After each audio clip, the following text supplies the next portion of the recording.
The Epic Battle of the Vikings and the Dragon, Part 3, The Covenant of Fire and Ice. In the wake of Keldrith's defeat, the Stormfist clan enjoyed years of peace, their bravery echoing through songs and legends across the north. The village of Elderheim flourished as they rebuilt what had been destroyed in the fierce battle with the dragons. However, Erik Ironwill and Freya Stormsong knew this peace would not last forever.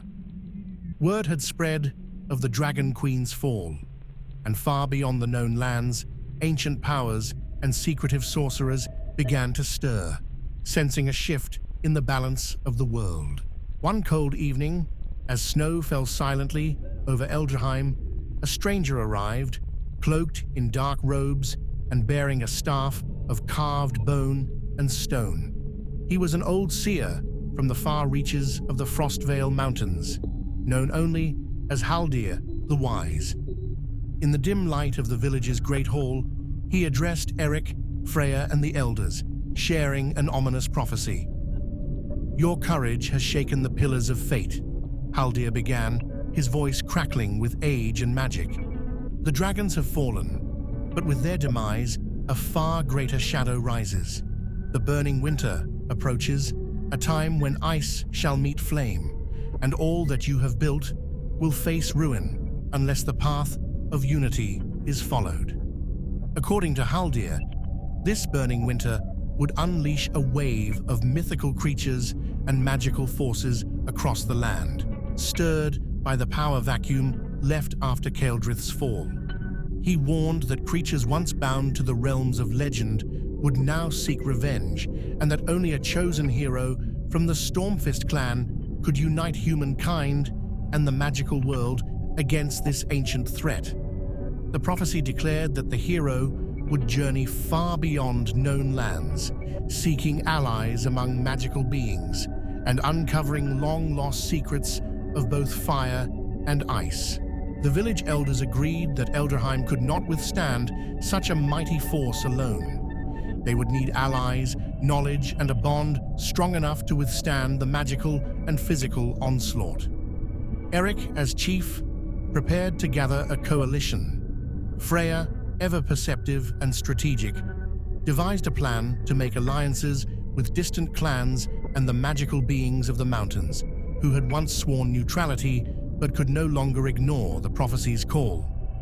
Erik and Freya set out with a select group of the Bloodborn on a perilous journey, traveling through the icy reaches of the Frostvale Mountains and deep into the dark, enchanted forests.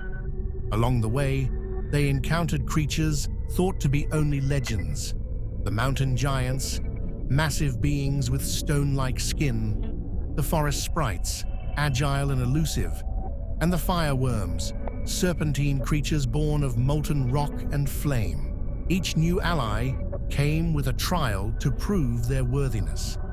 The mountain giants, distrustful of all humans, demanded a test of strength.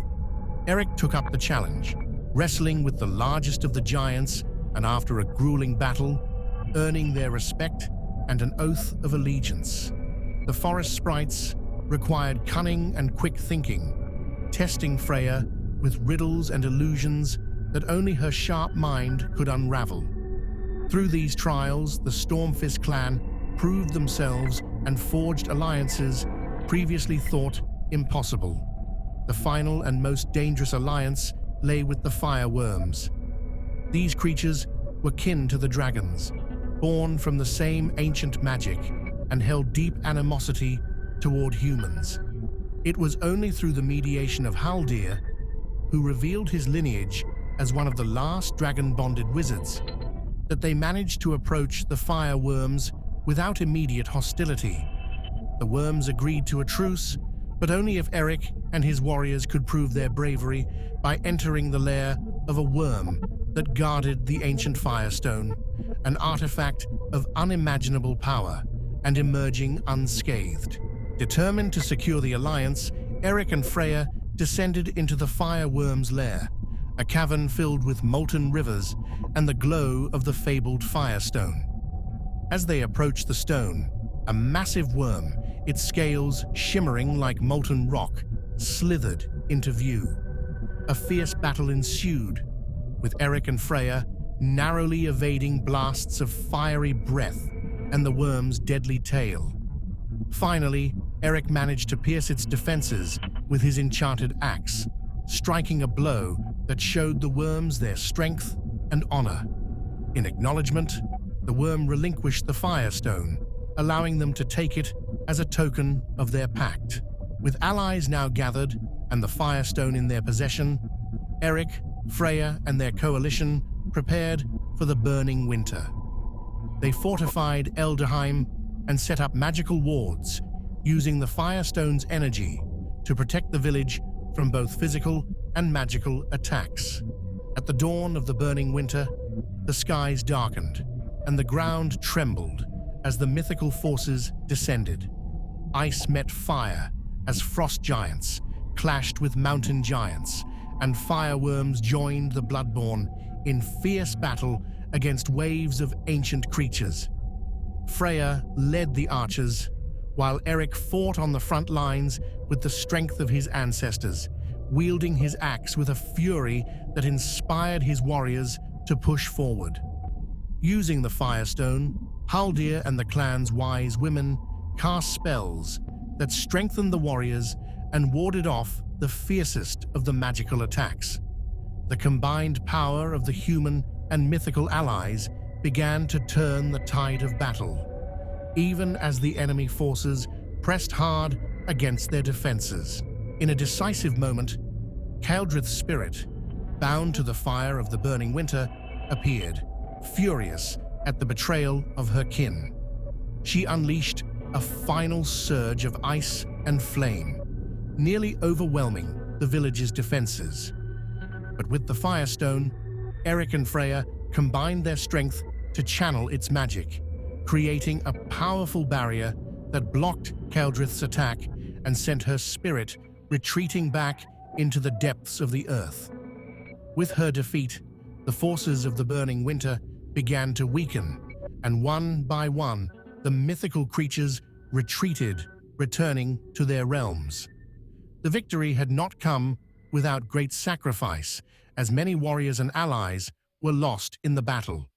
But in the end, the Stormfist clan emerged triumphant, bound by a new covenant of fire and ice that would ensure peace between humans and magical creatures. With their alliances secured and the magical realms now at peace, Erik and Freya returned to Eldheim, where they were celebrated as saviors not only of their clan, but of all realms. The Firestone was enshrined in the heart of the village, a symbol of the alliance between humans and magic. The Stormfist clan had ushered in a new era, one built on unity, strength, and respect for the ancient powers that shared their world.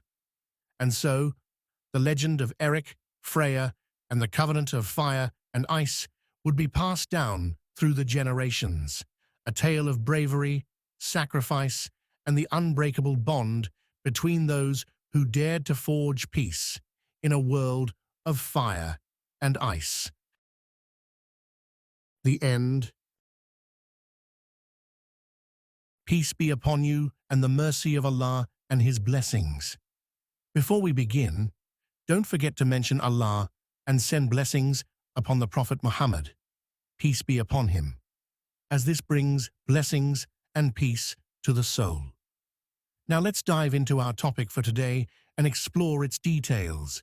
If you have any questions or suggestions, please feel free to ask. Don't forget to subscribe to the channel and activate the notification bell to stay updated with all the latest content. If you enjoyed the story, make sure to like the video and share it with your friends. Thank you for your support. Wait for the fourth part, The Curse of Darkness, soon. See you.